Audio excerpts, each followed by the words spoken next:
RRQ Hoshi adalah kumpulan para pecundang yang menolak untuk tumbang. Ya, bagaimana menurut kalian Sobat Kingdom ataupun fans MLBB yang ada di luar sana? Di mana beberapa hari yang lalu CEO dari tim RRQ yaitu Pak Andrian Paulin yang akrab kita sapa dengan panggilan Pak AP membuat statement di story Instagramnya yang berbunyi, kumpulan pecundang yang menolak untuk menyerah. Kita berjuang, berjuang, dan berjuang. Untuk kita semua yang tidak lelah untuk percaya. Dengan backgroundnya yaitu foto dari tim RRQ Hoshi roster season ke-14 ini. Namun pertanyaannya adalah, apakah mereka saat ini pantas disebut sebagai pecundang? Di mana pecundang sendiri adalah seseorang yang selalu kalah dalam pertarungan atau sering merasa gagal dalam hidupnya. Pecundang juga bisa diartikan sebagai seseorang yang tidak mampu mencapai tujuannya atau merasa tidak berdaya dalam menghadapi masalah. Lantas apakah RRQ Hoshi season ini adalah tim seperti itu?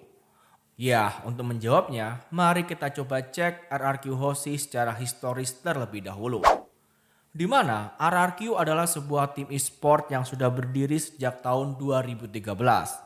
Dan divisi Mobile Legends terbentuk pada bulan Agustus 2017.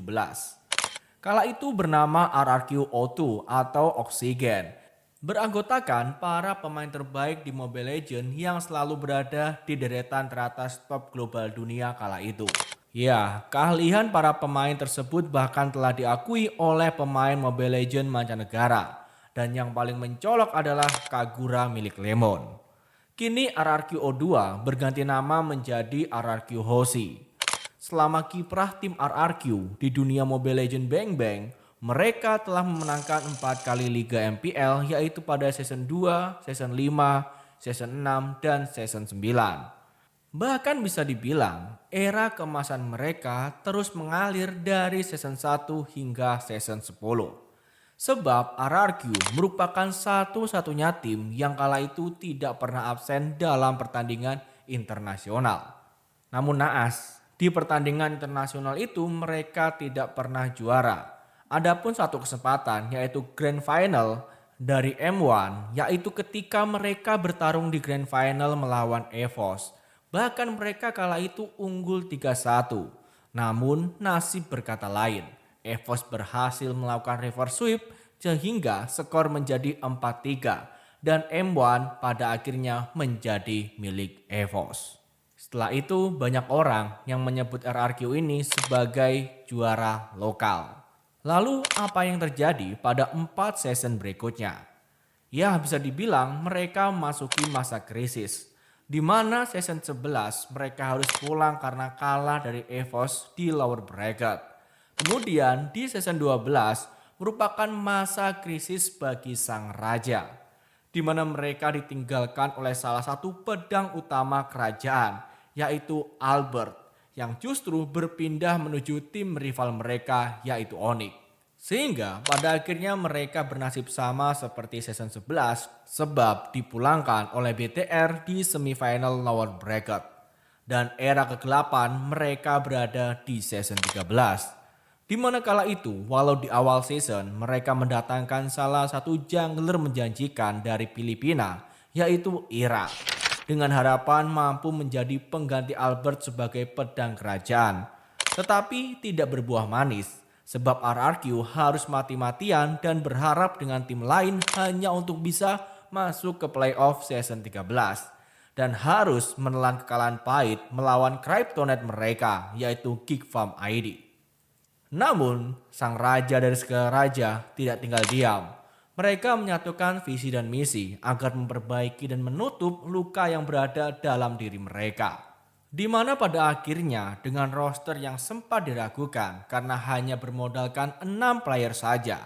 Bahkan jungler mereka yaitu Sucin yang secara historis dia tidak pernah lolos ke playoff satu kali pun di MPL ID maupun di MPL MY.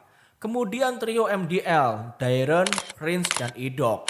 Yang bisa dibilang Rins dan Idok belum memiliki pengalaman satu kali pun di stage MPL.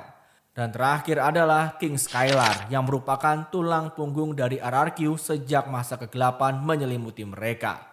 Alhasil dengan racikan dan tangan dingin dari Coach Cascade, mereka berhasil menunjukkan kerja kerasnya yang berbuah manis.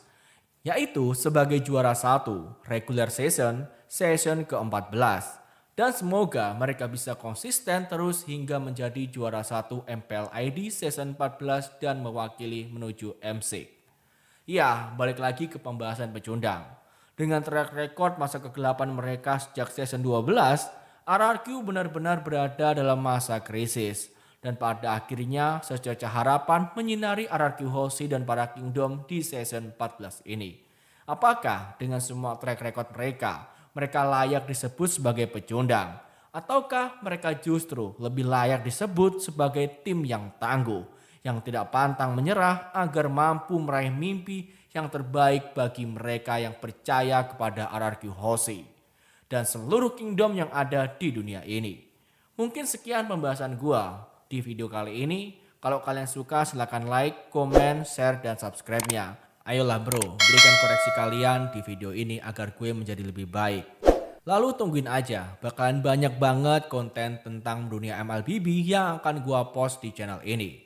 Sekian dari gua, salam Volker Amal BB.